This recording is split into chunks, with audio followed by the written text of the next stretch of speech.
Hi, I'm Nana, And I'm Sarah. and today we'll explore the physics of curling. Curling stones are thick stone discs made of heavy polished granite, with a handle attached to the top. The typical mass of curling stones lies between 17 and 20 kilograms. The heavy mass of the stone is what enables it to slide down the length of the rink without slowing down to earth. On the base of the curling stone, there is a 12 centimeters in diameter thin annulus called the running band, which supports the weight of the stone and is the part of the stone in contact with the ice. The texture of the band and the sharpness or smoothness of the band's edges influences the friction of the stone with the ice and therefore affects the stone's behavior as it travels down the ice. Curling is the only sport where the trajectory can be influenced after release. Players sweep the ice directly in front of the curling stone to decrease the friction of the stone with the ice. This in turn affects the degree of curl of the stone as it slides down the length of the rink towards the target area. Let's take a look to understand the physics of why a curling stone curls. Let's suppose the stone's direction of motion is in this way. Force of friction, the resultant component of friction force exerted on the entire bottom of the curling stone that is acting opposite the direction of motion of the stone. This friction force is due to contact with the ice and acts to slow down the stone as it slides down the ice. Fg is the force of gravity or the force due to gravity. Force normal is exerted on the entire bottom of the curling stone due to contact with the ice. However, since there is an indent at the bottom center of the stone, we sometimes consider that there is front normal force and back normal force. Now, what we saw was the straight motion, so let's investigate the curling motion of the stone. When a curling stone spins, it melts the ice underneath it slightly. The melted ice refreezes on the backside of the bottom part of the stone, which makes the ice frictional force greater on the backside of the stone and pushes the curling stone in the direction of rotation. The clockwise rotation of the curling stone causes it to move to the right due to a greater friction force in the back.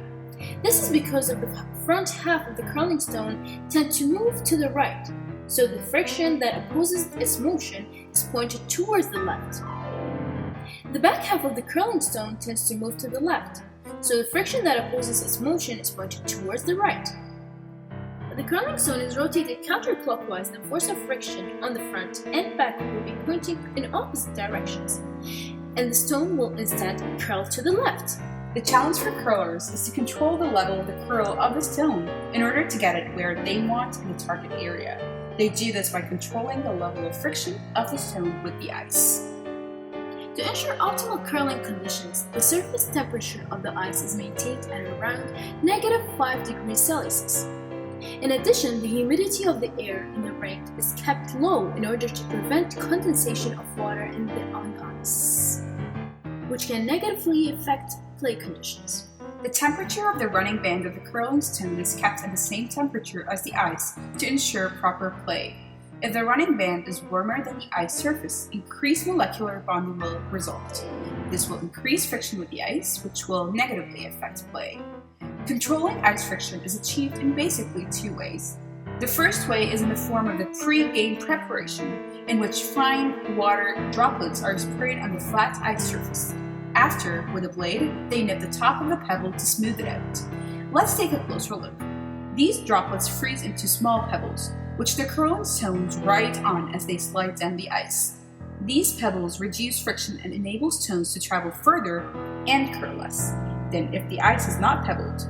The reason for this is because the pebbles form the contact area with the running band, which concentrates the weight of the stone onto a smaller ice area than if there was only flat, pebbleless ice.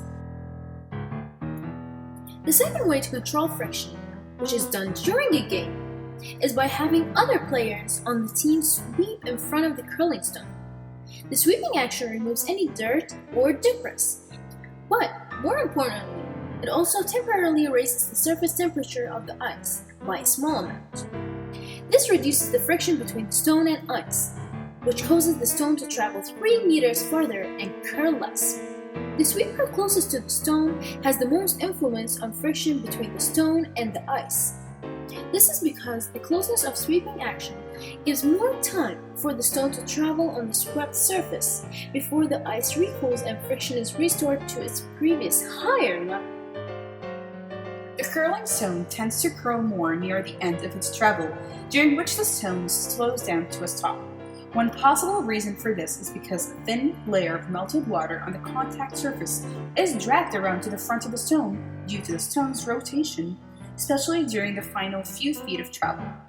This effect causes the force of friction of the front to become even smaller compared to the force of friction of the back. As a result, the rate of curl increases in the final few feet of travel. The physics of curling can become pretty complex when players try to account for all those factors in order to win. So, why not suggest playing another game?